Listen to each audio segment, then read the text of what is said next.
A Faculdade IBPTech recebe as professoras Maria Helena Krieger e Bruna Schaeffer para uma conversa sobre os avanços das tecnologias educacionais, como eles afetam a vida dos docentes e estudantes, e as formas de usar essas novidades no aprimoramento constante da experiência dos alunos dos ensinos híbrido, EAD e presencial, elevando a qualidade da educação e da formação dos futuros profissionais. Então, o que a gente percebe é que o EAD no nosso país já está consolidado, né?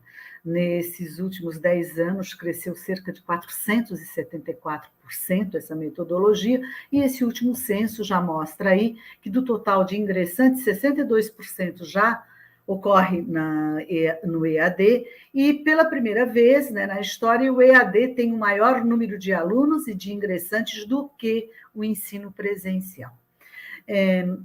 Provavelmente, né, e isso está bastante claro para nós, não é nem provavelmente, para mim, eu cito isso como a grande tendência, é toda essa questão dessa explosão tecnológica, digamos assim, e também desse crescimento, né, digital, essa aceleração digital que a gente está vivenciando, aconteceu muito pelo processo da pandemia, né?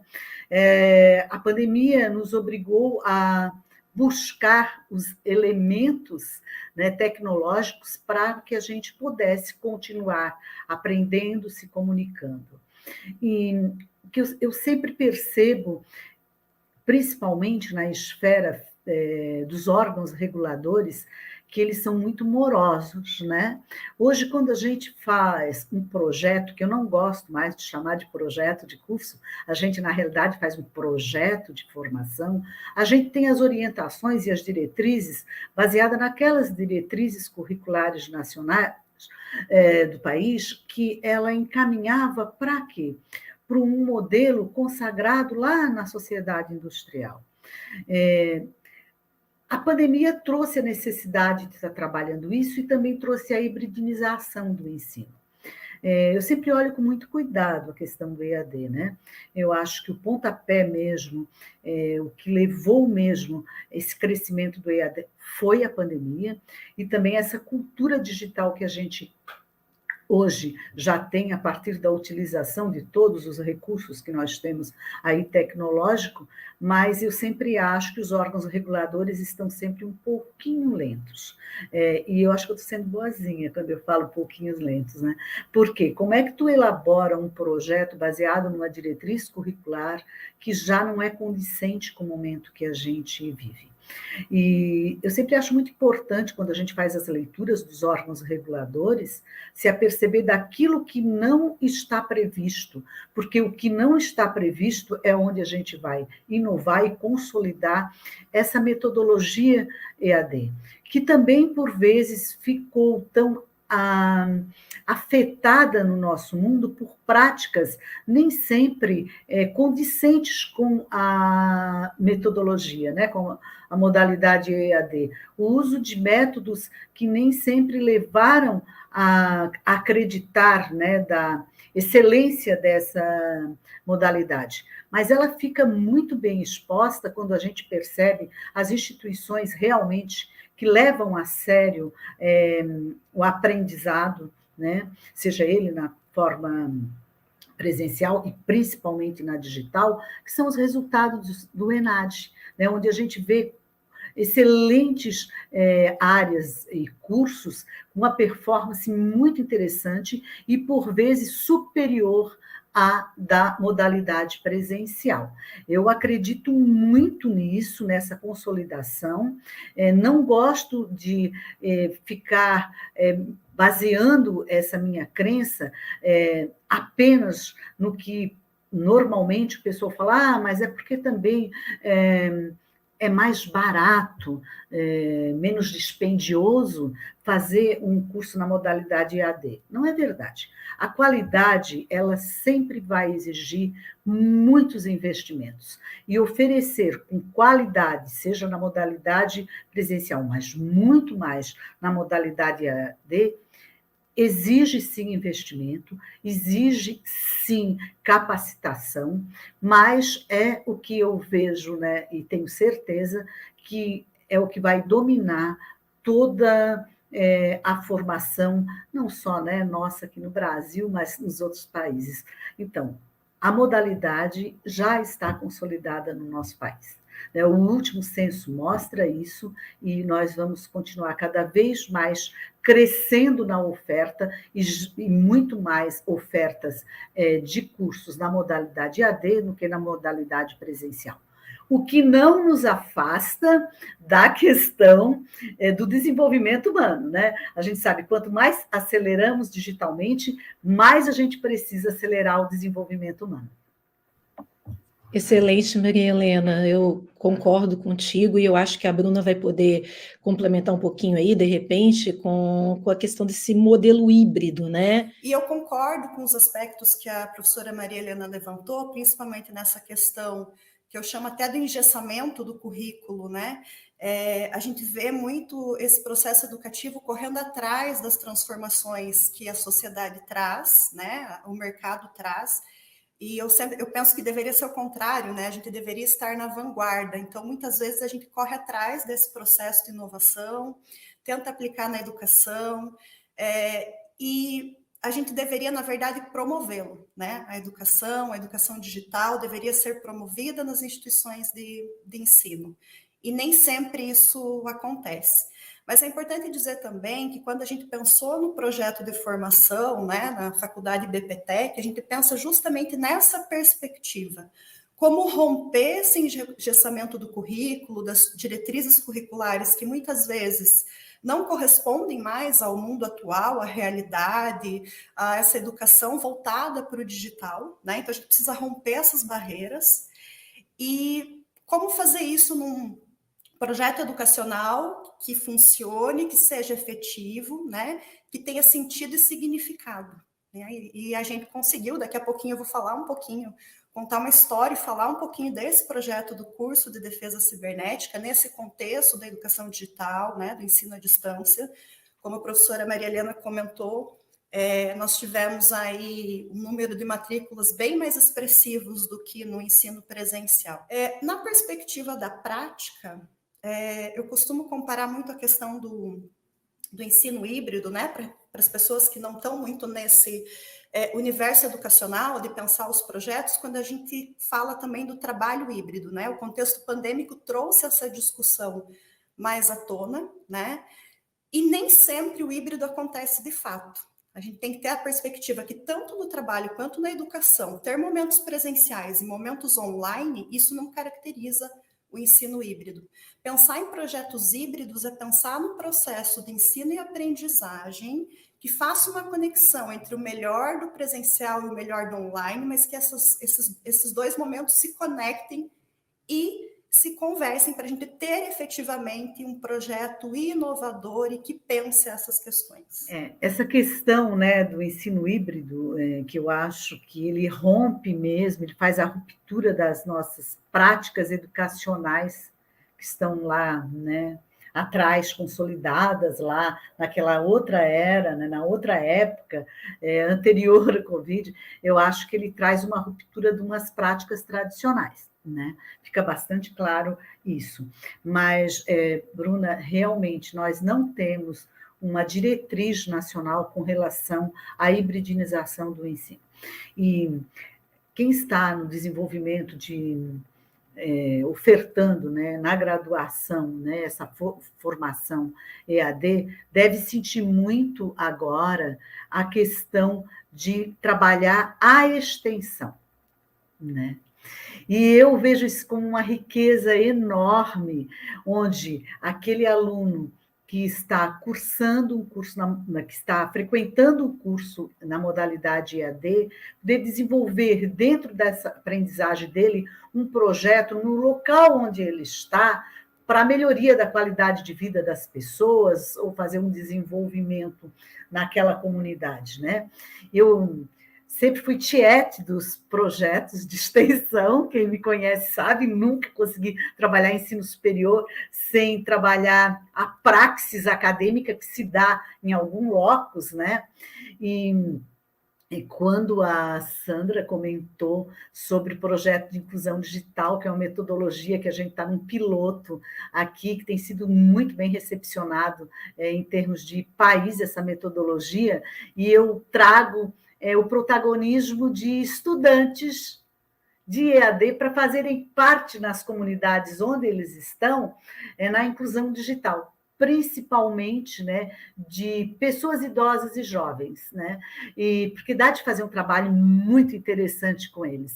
E eu não vejo nada que possa afetar essa praxis acadêmica, mesmo ofertando um curso na modalidade EAD. Eu acho que é rico impulsionar esse nosso estudante, ou esse profissional, o estudante que está ingressando pela primeira vez, e aquele que já tem uma rede de relacionamento, porque já tem uma formação, vem fazer uma segunda formação, e a contribuição dele é muito maior, porque ele tem, no percurso profissional, uma rede de relacionamento que permita estar trabalhando, né, esses aspectos, né, de desenvolvimento humano, que é onde eu falo, acelera digitalmente, mas acelera o desenvolvimento humano, a melhoria da vida das pessoas. Então, eu tenho 45 anos de exercício, sou uma jurássica do ensino superior, mas eu sempre gostei de estar bem à frente, e é bem interessante isso, essa convivência, né, com o mundo jurássico e as gazelas. A gente aprende com os jovens e os que não são tão jovens assim, né? A geração platinada está aí, firme e forte, fazendo acontecer, impulsionando o novo, por vezes impulsionando até mais do que os próprios novos, né? Então, eu vejo essa grande oportunidade de a gente trazer uma significação para a modalidade EAD, através da hibridização, que significa eu estou aprendendo aqui, estou aplicando esse meu aprendizado também presencialmente, para melhorar e conduzir melhor o desenvolvimento do locus onde eu estou inserido. O Marcelo Sayago, ele comenta aqui, eu queria trazer esse comentário dele, porque depois vocês podem também comentar em cima. Ele falou, né, deu boa noite a todos, ele fala, fiz faculdade EAD em 2013 e ainda estava engatinhando. Creio que a união dos métodos, de acordo com a matéria, seja muito efetiva. E, claro, o EAD trouxe muito mais acesso ao ensino. Ao meu ver, as faculdades de informática exatas levam vantagem no EAD. Mas, claro, o contato pessoal, até para o crescimento social, ainda é muito importante, além do estímulo ao networking.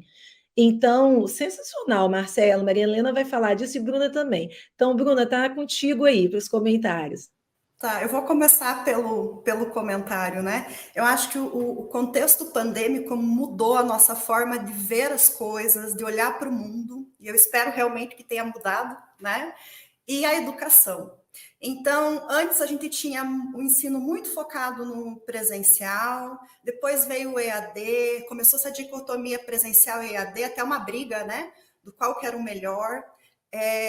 Eu não acho que tem um melhor, eu acho que a gente tem elementos de um e de outro, e aí ele traz isso na fala, né? Essa conexão da metodologia de um e de outro, porque nós aprendemos de forma diferente no presencial e no EAD, né? O processo de ensino-aprendizagem acontece de forma diferente.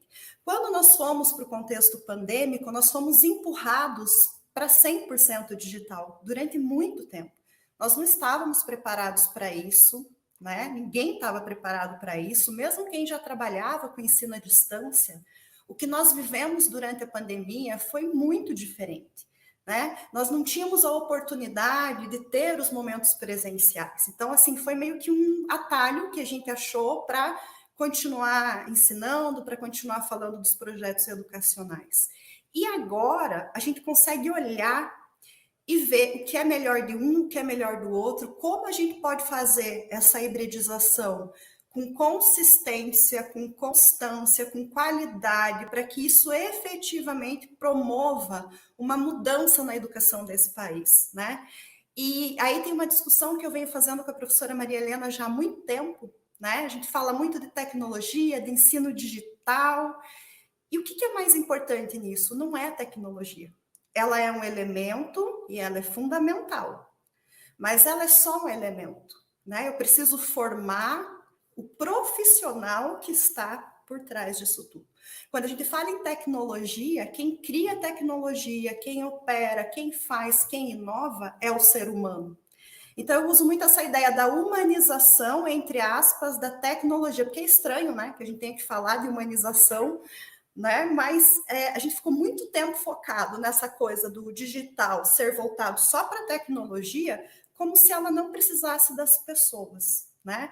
E a ideia também de usar a tecnologia para o bem ou para o mal. São as pessoas que definem isso, não é a tecnologia que é ruim. A gente sabe que muitas vezes tem muitas críticas em relação ao próprio ensino digital, né? Mas não somos nós que decidimos para que nós vamos usá-lo, né? E aí um comentário da Sandra, né, falando do que está lá fora, de algumas coisas que também mudaram nesse processo, você citou o direito, e eu citaria aqui a medicina, né? A medicina era muito resistente, apesar de ser muito possível fazer inovação, ter muito hands-on, né, nos próprios cursos, mas a gente não podia ter um atendimento médico digital, a legislação não permitia. Vem o contexto pandêmico e muda todo esse quadro. Então, muitas vezes a gente é empurrado para fazer inovação por necessidade, né? A gente tem uma necessidade latente e precisa se transformar. Mas eu acho que tudo isso, né? E eu espero realmente, como educadora, que tudo isso tenha feito a gente pensar de forma diferente. Que inovar não é só adotar uma tecnologia, é você mudar o modo de pensar, é você ter uma cultura de inovação, um ambiente de inovação onde você está inserido. Senão é muito difícil, né? Fazer esse processo, falar de educação digital com qualidade, com assertividade. Realmente, eu acho que o universo conspirou para que a gente. Gente, o mundo mudou. Essa conspiração do universo para que a gente começasse a perceber como a tecnologia é importante, ela é importante. Foi ela que nos salvou na pandemia. Mas, mais importante do que nos salvar, no sentido de permitir a comunicação, né, entre os pares, com os familiares e com os amigos, ela trouxe uma série de possibilidades que a gente, no período longo, sim, que a gente foi percebendo. Olha, eu não posso estar conversando com a Bruna lá no Paraná, mas eu estou conversando com a Bruna aqui. O Marcelo aí está tendo contato com a gente, né, estando lá em outro espaço. Então, a gente se apropriou disso, então isso não tem mais volta. A gente já sabe que nós temos elementos tecnológicos que permitirão que a gente se comunique, que aprenda, mesmo estando muito distante, né?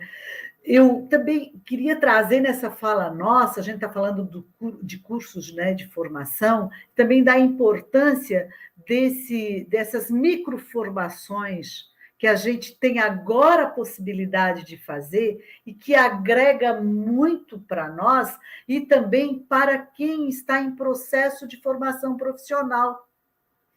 Porque ele vai se apropriar na medida que ele recebe os conhecimentos, mas ele pode, dentro de todo o contexto, se apaixonar por um item especificamente e buscar microformações com microcertificações para ampliar aquele conhecimento.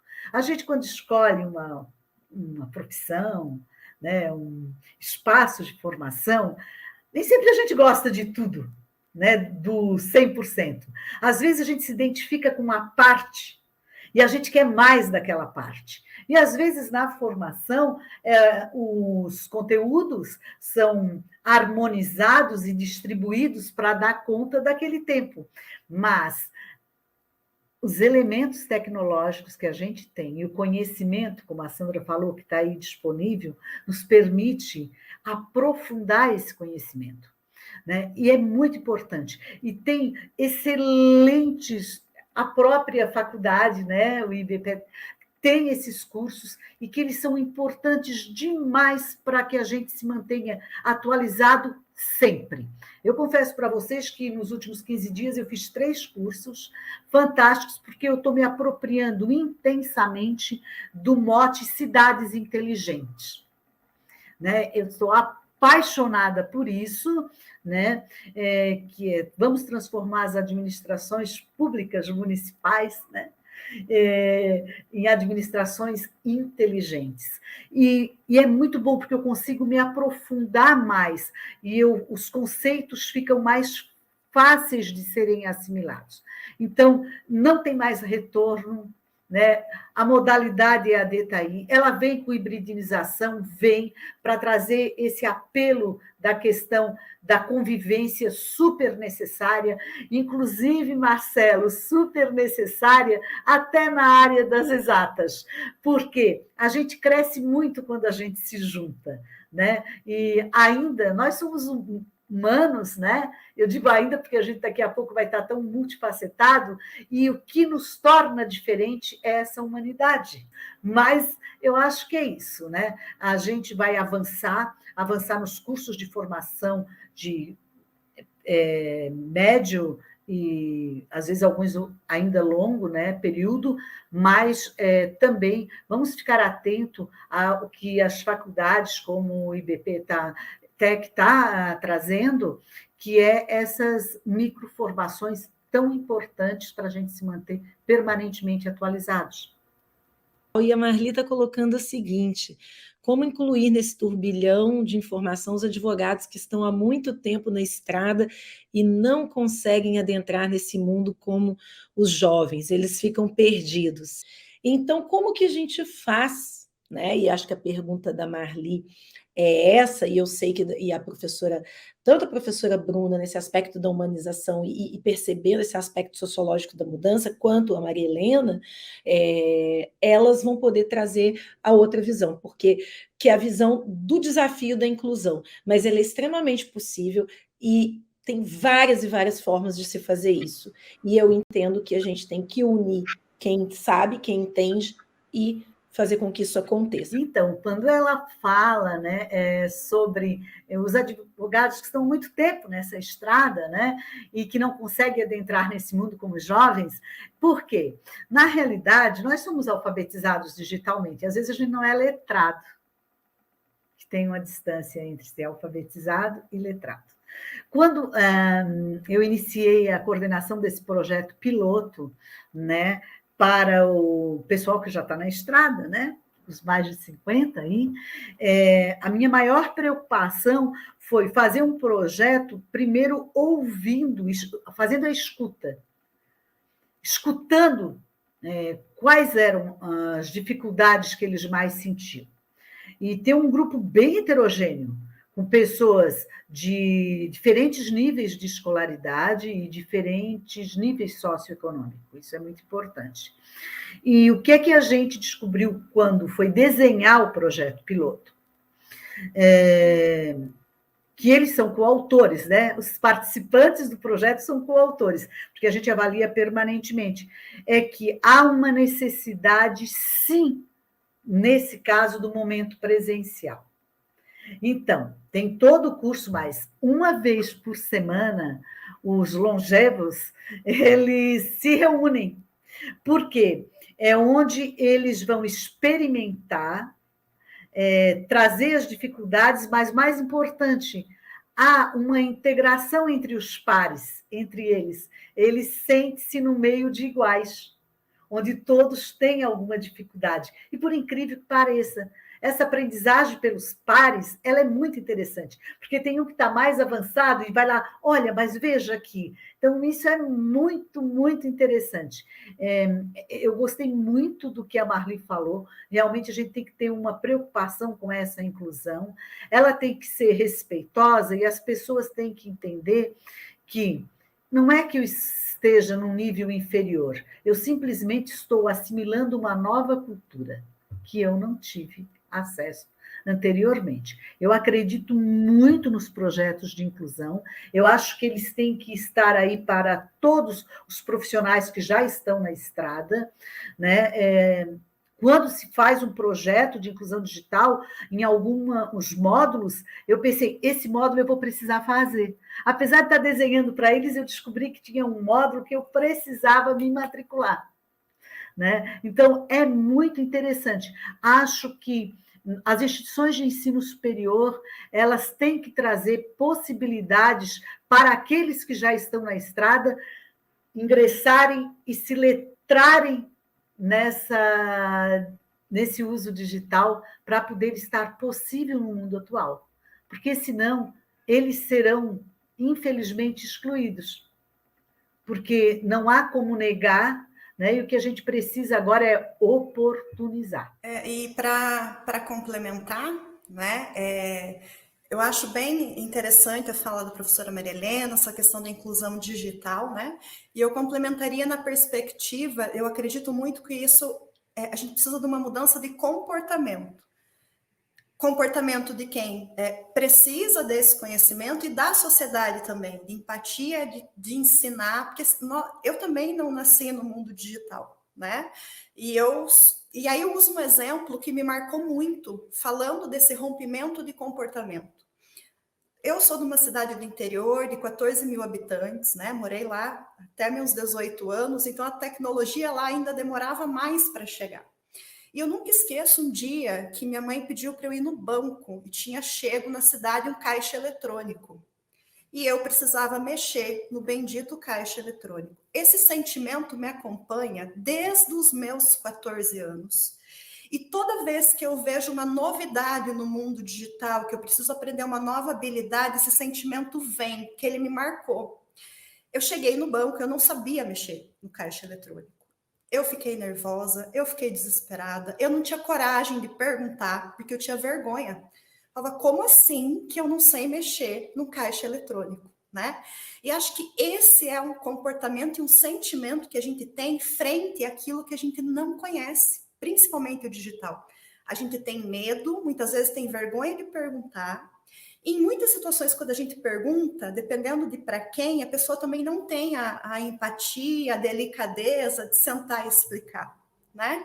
Então, acho que essa mudança de comportamento frente ao digital, ela é muito importante para que a gente possa incluir todos dentro desse processo, né? A gente tem um comportamento mais de não ter vergonha, de perguntar, né? E esse exemplo que eu trago, acho que ele é muito ilustrativo nesse sentido, assim, a nossa geração tem medos em relação ao digital, né? A gente precisa romper essa barreira, parar de ter vergonha, colocar a cara a tapa e a palavra, né, fuçar. Essa semana eu comecei a aprender uma nova habilidade, mexendo no Moodle, travei todo um sistema, só que não tem outro jeito, né? A gente precisa colocar a mão na massa, e esse é um diferencial da própria faculdade BPTech, colocar a mão na massa para aprender. Então, a gente precisa se jogar, se aventurar. Um pouco isso. Esses profissionais, na realidade, são, como eu, de uma geração que era feio errar. A gente tinha que acertar sempre. E era feio não saber. Né? Então, a gente traz isso dentro da gente. Quanto que a geração nova, eles só inovam porque eles erram muito. Aliás, a nossa também, né? Os grandes avanços deu depois de muitos erros, mas foi incutido em nós que errar era feio. Então, a gente tinha vergonha de errar, porque errar não era legal. Né? Então, toda essa questão de a gente estar trabalhando os valores que podiam ser válidos naquele tempo, que não são mais hoje. Por que a tecnologia encontra nas crianças, né, maior fluidez? Não quero nem saber. Comprei um iPhone caríssimo, aí a criança pega, não quer nem saber, ela vai lá e descobre tudo. E eu fico, meu Deus, se eu apertar aqui, pode ser que estrague esse negócio. Então, eu não aperto porque eu tenho medo de estragar. E a criança não, ela vai lá... Né? Então, às vezes, mas o meu neto, ele rapidamente pegou, entrou no computador e fez uma coisa que eu não sei se não tem medo de errar, não tem impeditivos. Eu posso testar tudo que está aí para saber como é que é. Então, realmente é uma nova relação, mas muito bem colocado, Bruna, empatia. É um exercício permanente que nós teremos que fazer nessa nova sociedade que a gente está construindo ainda, né? quando você pensa na formação de alguém para o mercado de trabalho e para a vida, e depois eu vou falar um pouquinho do projeto do IBPTEC, como que ele vai contribuir com tudo isso, ensino digital, mas quando a gente pensa nessa formação, né, a gente pensa numa formação voltada para o mercado e para a vida. E aqui eu já estou me repetindo. E a gente está falando de um processo de ensino que essa personalização ela só é possível dessa forma por conta da tecnologia. Por outro lado, a gente tem uma gama de habilidades e competências, um conjunto de habilidades e competências nos nossos projetos de formação, que a instituição de ensino vai definir lá no seu projeto, né? Que é qual é o egresso que ela quer colocar no mercado de trabalho. Então, dentro disso, que eu também não posso personalizar o ensino para cada aluno, né? Eu tenho um escopo maior, habilidades e competências que cada aluno precisa desenvolver para estar apto a exercer determinada profissão, a exercer determinada habilidade no mercado de trabalho. Então, eu preciso ter um equilíbrio entre essa formação mais geral, do egresso, daquilo que eu quero formar, daquilo que o mercado também precisa, né? As instituições precisam estar conectadas com esse mercado, né? E também essa personalização. Eu acho ela extremamente saudável no sentido da aprendizagem, para eu entender. O aluno chega na instituição aonde ele está, e para que eu possa, como professora, orientá-lo, né? E levá-lo a alcançar essa habilidade. E o que acontece é que muitas vezes um aluno, um aluno é diferente do outro, né?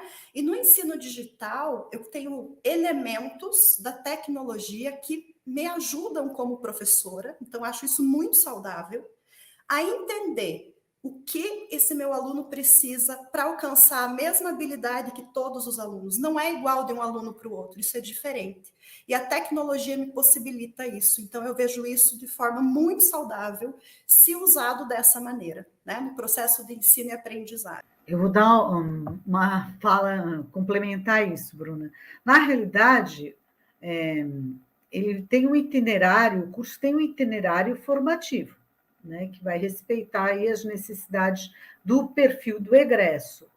Mas eu acredito que o ensino, sim, possa ser personalizado sempre. Acredito que na modalidade EAD fica mais facilitado ainda, porque eu posso oferecer aquele conteúdo de forma visual, encaminhar, né, porque tem pessoas que aprendem mais olhando, outras aprendem melhor ouvindo e outras melhor lendo. Então, eu tenho possibilidade de estar oferecendo aquele conteúdo, aquela discussão, em 3 possíveis formas de absorver melhor essa aprendizagem. Então, eu acho que a modalidade EAD facilita, porque ela disponibiliza esse conhecimento em diferentes formatos ao mesmo tempo. E eu escolho aquele formato onde eu tenho mais facilidade em aprender. Então, eu acho isso muito interessante, né? Eu acredito na aprendizagem direcionada, fidelizada para aquela pessoa, e acho que aí não tem jeito. É a modalidade EAD que traz isso fortemente para nós.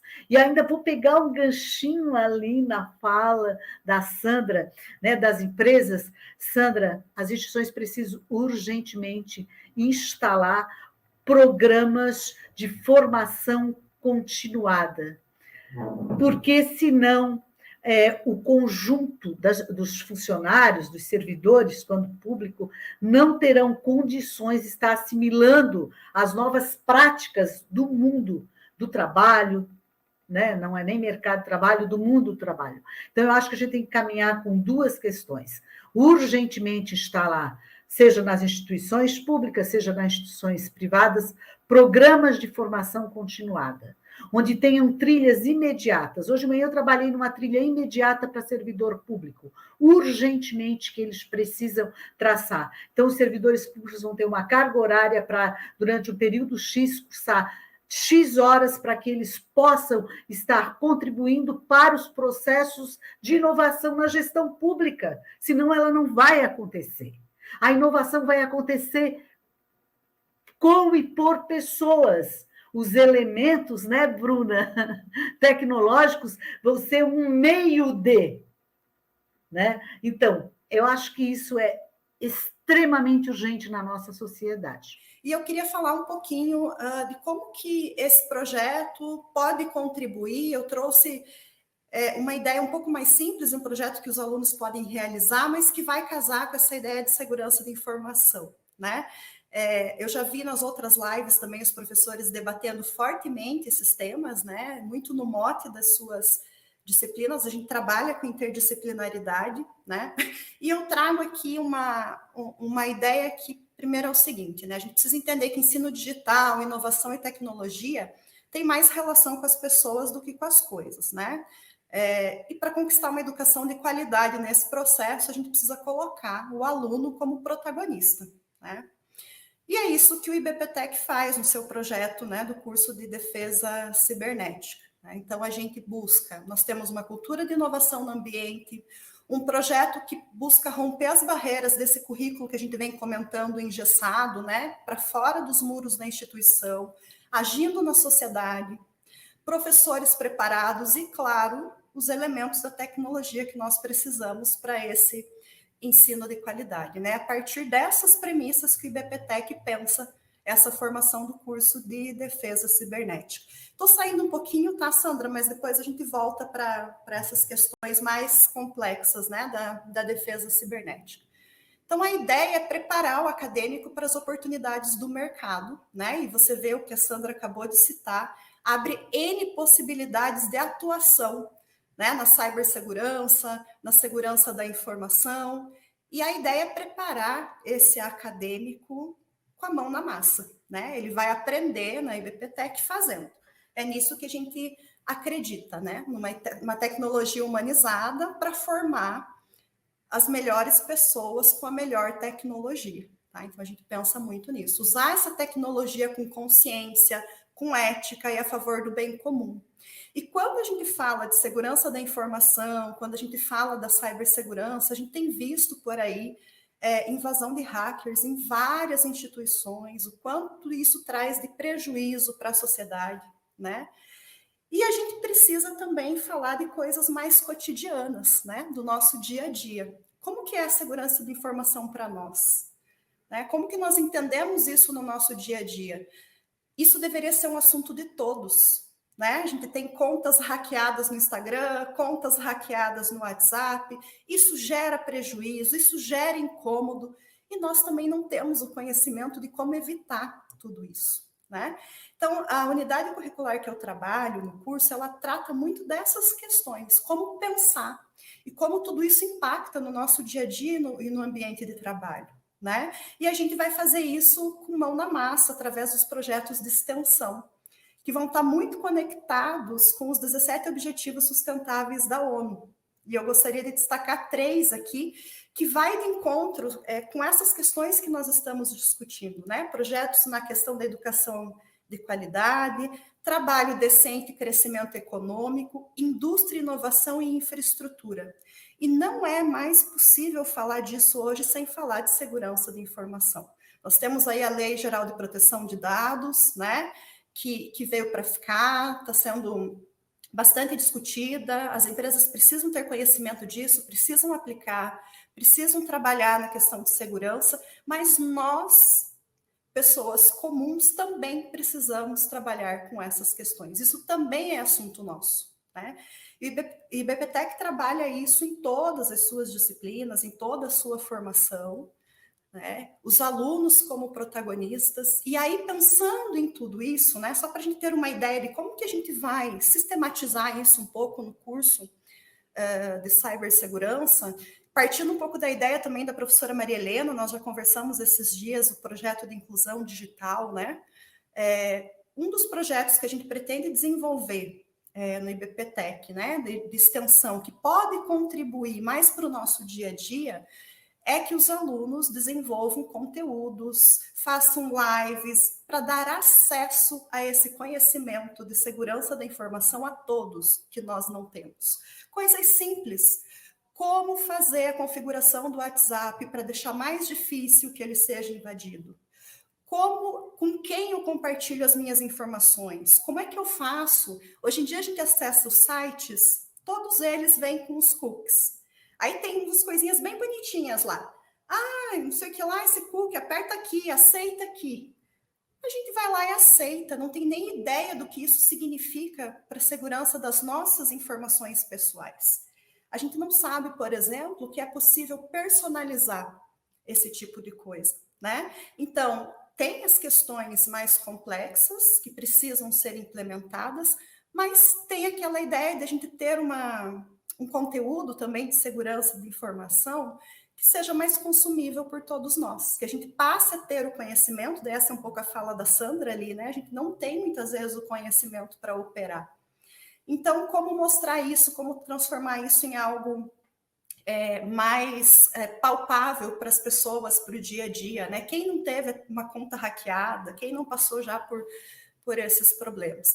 Então, isso abre também um leque de possibilidades, tanto para projetos pensando na tecnologia para o bem comum, para a gente trazer um conhecimento mais palpável, para que a gente aplique no nosso dia a dia, quanto projetos grandiosos de grandes empresas, de cibersegurança, né, de segurança da informação. Acho que quando a gente tornar isso algo mais comum e do nosso dia a dia, isso também se torna mais presente e fica mais fácil de a gente fazer a prevenção. A gente aprende como fazer isso no dia a dia e também nas empresas, enfim. Excelente, Bruna. Maria Helena. Eu gostei muito, Bruna, desse encaminhamento, né, de trabalhar, né, na extensão. Nos pilotos que a gente tem, a gente traz um módulo exclusivo para segurança no uso de dispositivos móveis, né?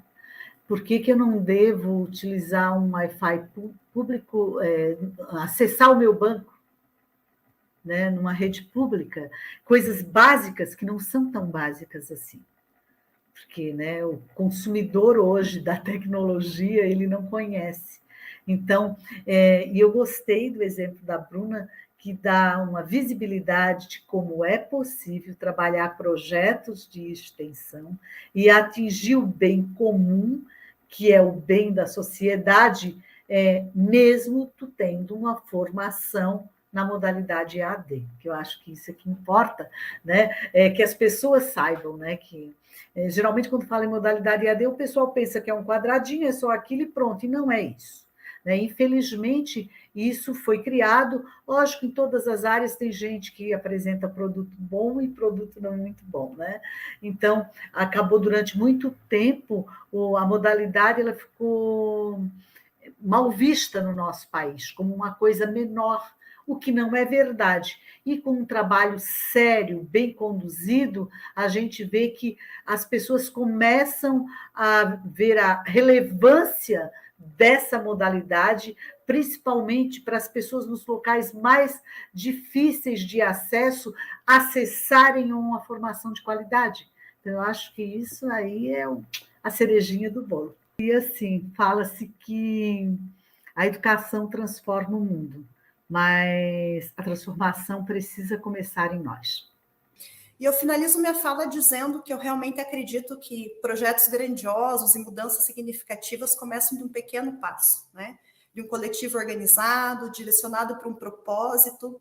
E é assim que eu vejo a transformação por meio da educação. E eu tenho certeza que a IBPTEC está pronta para contribuir com essa transformação.